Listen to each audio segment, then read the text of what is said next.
May nalipad pa eh. Ay, tag-ulan na mga boss pero may nagtaas eh. Ayaw na.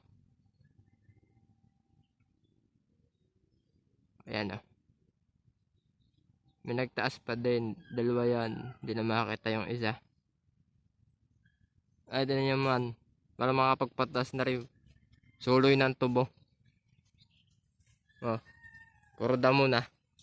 Puro ulan ang dala. Pero doon sa dulong yun, may nagpapagaya. Siguro may maluwag doon. Pero ang ganda ng hangin mga boss. Oh. May hangin na eh. Wala eh. Maghihintay pa ng tabasan. Swerte yung mga taga-Ilaya. Oh, dalawa na taas. Ang isa, maliit na. Ayun. Tumunlawin na rin. Yung isa, laki nito.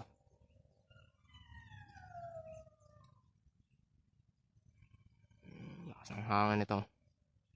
Pag mahina ang bas kagan ay babaliin. Pero, ayos eh.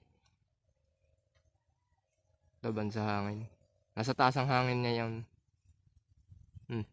tag-ulan na rin ha. Hindi tag-araw. Mga boss.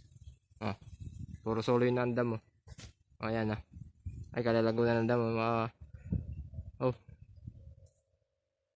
Pero yun talaga daw malapit. Talagang laban sa hangin. Ano.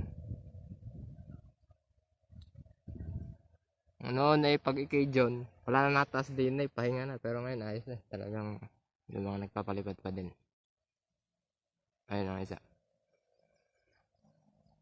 Ayun, malayo yun na. Sinum ko lang mga boss. Ayun ang isa. Yun ang isa. Maliit na yun. Yun yung maliit. Ano yung isa. Yung malakas yung sumbaring malaking are. Yung matinis yung mataas na yun. Hindi yata pa ka nagbinit dahil napakalayo eh. So, na yun. Puro damo na. Ano yung pinagpapaliparan namin dati. Maghihintay pa ng tabasan. Tibul na mga kawayan.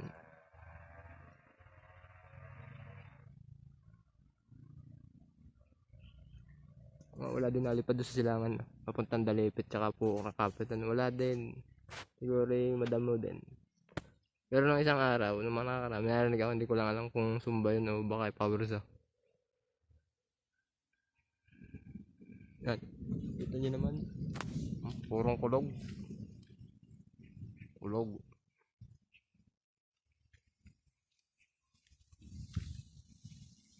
Rice eh, kahit palatag mo lang, pwede rin. Pwede pa rin sumagasa ng taas eh. Okay. Kung palaki yung sombra, buwang ka din tunog mo. Yung isa, ang taas talaga nung isa na yun. Di largahan na rin magalit siguro itong malaking ito. Malaking dilawin na rin isang ari.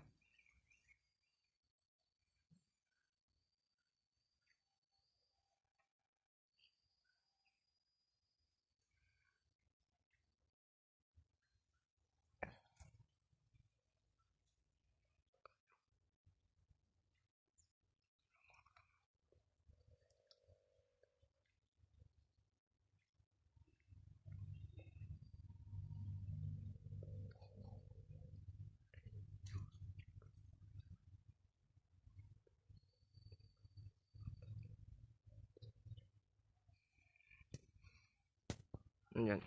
Yan mga boss. Damo. Kaya mga nakikita niyang tubong yan. Pagdating ng malaki na yan. Hindi na rin. Hintayin mo na rin tabsan. Saka mo magpapataas din.